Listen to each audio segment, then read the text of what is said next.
Hi అండి, లక్ష్మీ శ్రీనివాస్ కిచెన్కి స్వాగతం. అందరూ బాగున్నారండి? అందరూ బాగుండాలండి, హ్యాపీగా ఉండాలి, సంతోషంగా ఉండాలి, ఆరోగ్యంతో ఉండాలండి. ఈరోజు ఎవరైనా పుట్టినరోజులు కానీ పెళ్లి రోజులు కానీ జరుపుకుంటే వాళ్ళందరికీ ముందుగా శుభాకాంక్షలు అండి. ఈరోజు మనము ఇదిగోనండి, ఇవి నెత్తళ్ళు అండి, పచ్చి నెత్తళ్ళు. ఈ పచ్చి నెత్తళ్ళు మనం ఈ రోజున ఇగురు చేసుకోబోతున్నామండి. ఇగురు అల్లము, వెల్లుల్లి, ఉల్లిపాయ మూడు కలిపి ముందుగా మిక్సీ చేసి పెట్టుకున్నానండి పేస్ట్.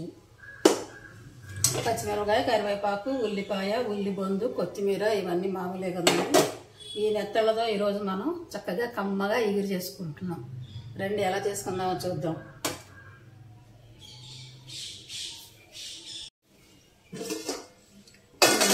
పొయ్యి అంటించుకొని పాన్ పెట్టుకున్నాం. ఇప్పుడు ఇందులోకి ఆయిల్ వేసుకుందాం.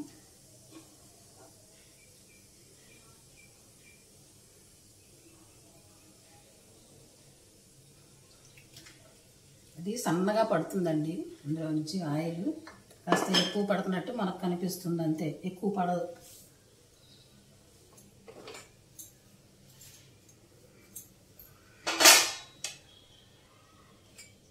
ముందుగా కొంచెం పసుపు,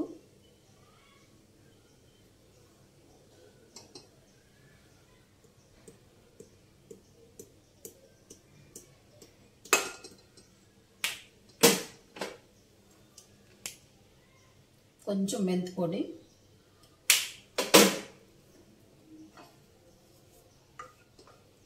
కొంచెం వేగనిద్దామండి.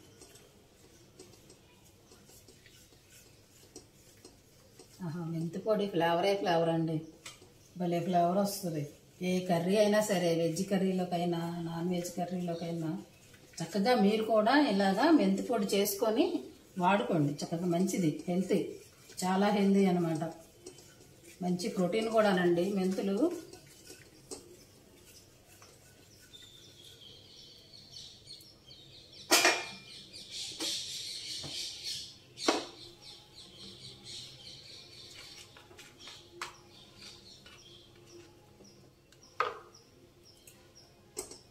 కాగిందండి, అవి కొంచెం వేగినాయి.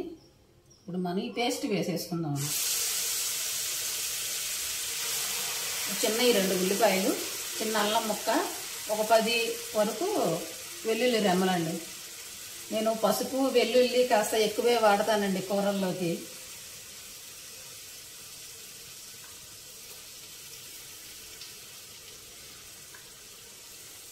టేస్ట్ పెరుగుతుంది, మనకి ఆరోగ్యం కూడా ఉంటుందండి.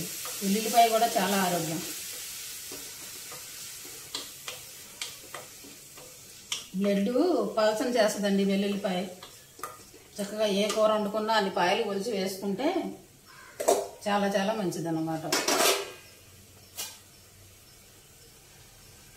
ఇప్పుడు ఇందులోకి కరివేపాకు, పచ్చిమిరపకాయలు ఇలా చీల్చుకొని 4 కాయలు కరివేపాకు, పచ్చిమిరపకాయ.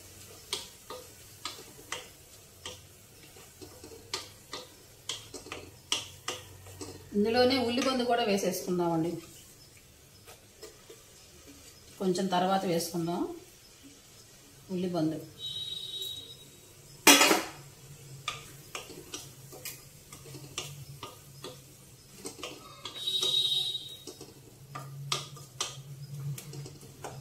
ఇగురు కదండి, మనం పేస్ట్ వేస్తే బాగుంటుందన్నమాట ఇగురులోకి. ఉల్లిపాయ అందుకనే ఉల్లిపాయ ఎలాగా పేస్ట్ చేస్తున్నాను కదా అని అందులోనే అల్లం వెల్లుల్లి కూడా వేసేసా. అలా 3 కలిపి కూడా పేస్ట్ చేసి మనం కర్రీకి వేసుకోవచ్చు. 3 కలిపి చక్కగా మనకి వేగిపోతాయి. ఇది కొంచెం వేగనిద్దామండి. ఇదిగోనండి, ఉల్లిపాయ చక్కగా వేగిపోయిందండి. చూసారా, ఉల్లిపాయ చక్కగా వేగింది.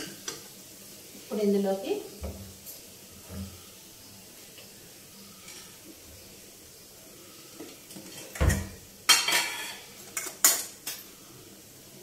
ఒక స్పూను ధనియాల పొడి అండి. ఇది పెద్ద స్పూన్ అండి, 1/2 స్పూనే వేసా. 1/2 స్పూను ధనియాల పొడి, కొద్దిగా జీలకర్ర పొడి, ఒక చిటికెడు మసాలా పొడి, 1 స్పూను వరకు కొబ్బరి గసగసాల పొడి అండి.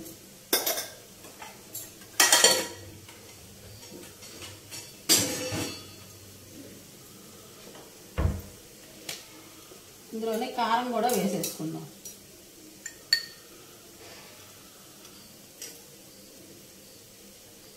ఒక స్పూను, చిన్న స్పూన్ అండి ఇది, స్పూనున్నర కారం వేసాను.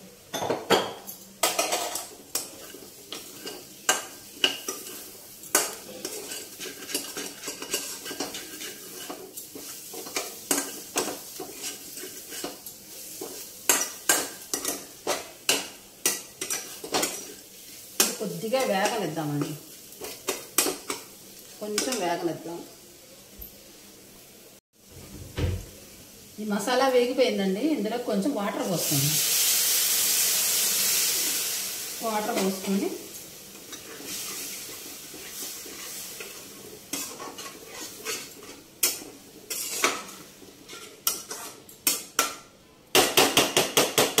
కొంచెం ఉప్పు చూసుకుందామండి, చాలకపోతే వేసుకుందాం. ఉప్పు అసలు వేయలేదండి మనం.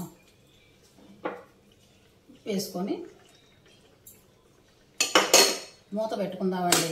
ఇప్పుడు ఫిష్లు మ్యారినేషన్లో లైట్గా కారము, ఉప్పు, పసుపు వేసాను అనమాట. ఉప్పు మళ్ళీ చూసుకొని వేసుకుందాం. ఇప్పుడు ఇది పులుసు కొంచెం ఉడకనిద్దాం. పులుసు కాదండి, ఇగురు. కొంచెం వాటర్ పోసాను కదా, మర్చిపోయాను. ఇగురు వాటర్ పోసాను కదా, కొంచెం ఎగరనిద్దాం. ఉడకనిచ్చాక ఫిష్లు వేద్దాం.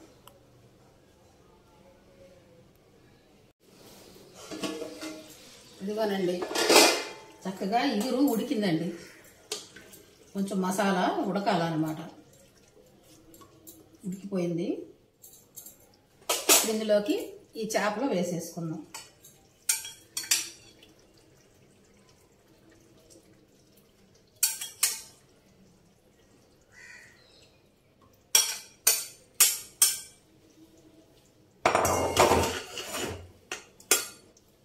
చేపల్లో కొంచెం వాటర్ వస్తుందండి. ఈ చేపలు వేసుకున్నాక ఎక్కువ ఉడకకూడదు కదా, అందుకే మనం ఇగురు ఉడకబెట్టామన్నమాట కొంచెం. ఇప్పుడు ఈ ఫిష్లతో పాటుగా మనకి ఇగురు మళ్ళీ ఒకసారి ఉడుకుతుంది. ఇందులో కొంచెం కొత్తిమీర, కొంచెం ఉల్లిపొందు వేసేసుకొని చక్కగా మూత పెట్టుకుందామండి. చక్కగా ఫిష్లు కూడా 2 నిమిషాలు ఉడికినాయి అనుకోండి, మనకి కర్రీ రెడీ అయిపోయినట్టే. ఉడికాక మళ్ళీ మనం చూద్దామండి.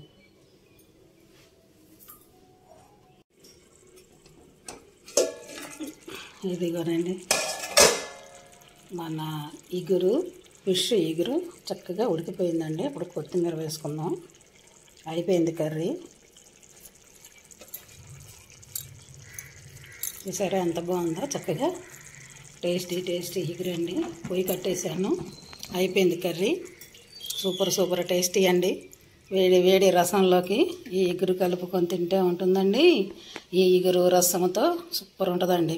టమాటో రసం కూడా పెడుతున్నాను ఈరోజు. సూపర్ అదిరిపోద్ది అన్నమాట ఈ కూర, ఆ రసము. చూసారా ఎంత బాగుందో, ఎంత కలర్ఫుల్గా ఉందో. పచ్చి నెత్తళ్ళ ఇగురు, పచ్చి నెత్తళ్ళ ఇగురు చాలా టేస్టీగా ఉంటుందండి. ఒకసారి ఇలా కూడా మీరు ట్రై చేయండి. నచ్చితే మీరు కూడా ఇలానే చేసుకోండి. లైక్ చేయండి. కొత్త వాళ్ళు అయితే సబ్స్క్రైబ్ చేసుకోండి మా ఛానల్. ప్లీజ్ లైక్ చేయండి. చూసారా ఎంత కలర్ఫుల్గా ఎంత బాగుందో పచ్చి నెత్తళ్ళ ఇగురు. చక్కగా నచ్చితే మీరు కూడా ఇలానే చేసుకోండి.